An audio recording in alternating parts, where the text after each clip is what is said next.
Your eyes pop wide open. You don't even check the clock because you already know it's 3 a.m. and it's starting again. Maybe it's your boss's face. Maybe it's a conversation that went wrong. Maybe it's someone you can't stop thinking about no matter how many times you've told yourself to stop. Whatever it is, the replay starts whether you want it to or not. This isn't the first night. It's been going on long enough that you dread going to sleep now because you already know how early tomorrow will start. And you just lay there and try to fight it. You tell yourself to let it go. You pray to God to take it away. You stare at the ceiling fan, desperately trying to make those thoughts stop. And the loop keeps running anyway until the clock says it's time to get out of bed. And somewhere in that exhaustion, a second thought arrives. What kind of a Christian can't find peace? I've seen 3 a.m. a lot lately, and here's what I've had to accept.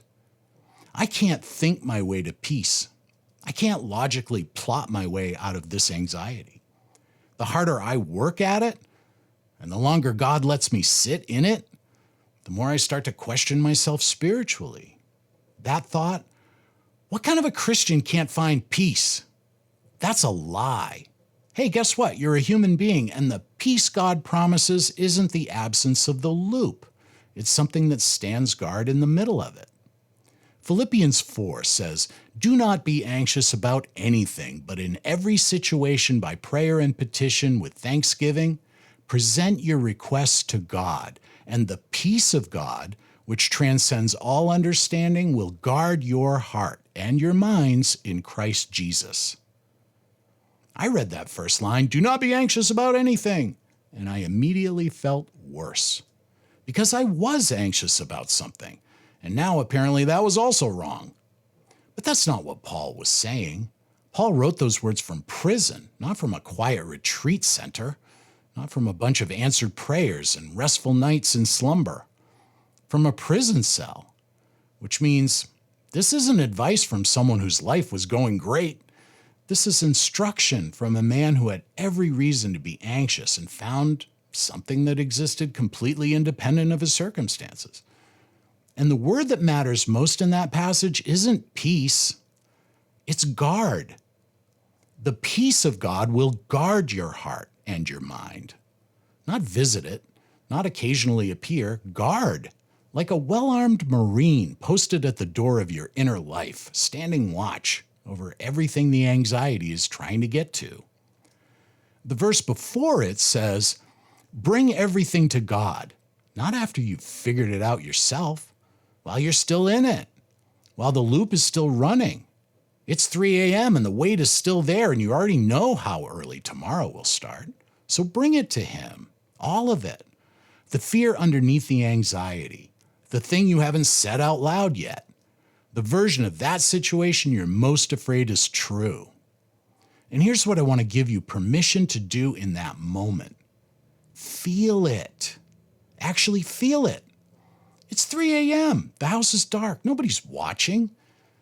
If you need to fall apart, then fall apart. If the tears come, let them come. Men spend their whole lives holding it together for everyone else around us. This is the one moment nobody else is in the room. It's just you and God, and he's seen every version of you that's ever existed. He's not surprised by your tears. He's not disappointed by your breaking. In fact, I think he's been waiting for you to stop holding it together long enough to actually let him in.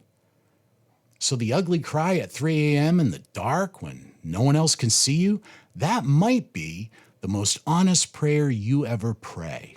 And don't worry about finding the right words. Have you ever had a 3 a.m. moment like that where the only honest thing left was to just bring it to God? Drop a comment below. I read every one. God doesn't need a perfectly constructed prayer. He needs your open heart. The more raw you are with him in that moment, the more broken open, the better. Because a polished prayer keeps God at arm's length, but a broken one, that lets him all the way in. Psalm 51, "A broken and contrite heart, O God, you will not despise." Not a polished heart, not an articulate heart, a broken one. And the peace that follows, it won't feel like the problem's solved. It'll feel like you're not carrying it alone anymore. That's a lot different from anything the world offers. I mean, therapy can help you understand your anxiety. Medication can help soften it. Discipline can help you manage it. But nothing else puts an armored up Marine at the door of your heart at 3 a.m. when the loop won't stop and you already know how early tomorrow will start. Only the peace of God does that, and it transcends understanding, which means it doesn't require the circumstances to change. So, if you came into this today carrying something you can't resolve, something that's been waking you up in the dark for weeks, the anxiety doesn't mean your faith isn't working. You're human. And the invitation isn't to feel it less. It's to bring what you do feel to the one who can guard what you can't protect yourself. Bring that 3 a.m. thing to God with an open heart. Lay it all down at the feet of Jesus and ask him to post a night guard for you. Jesus is the vine. We are the branches. Stay connected to him in this abiding life.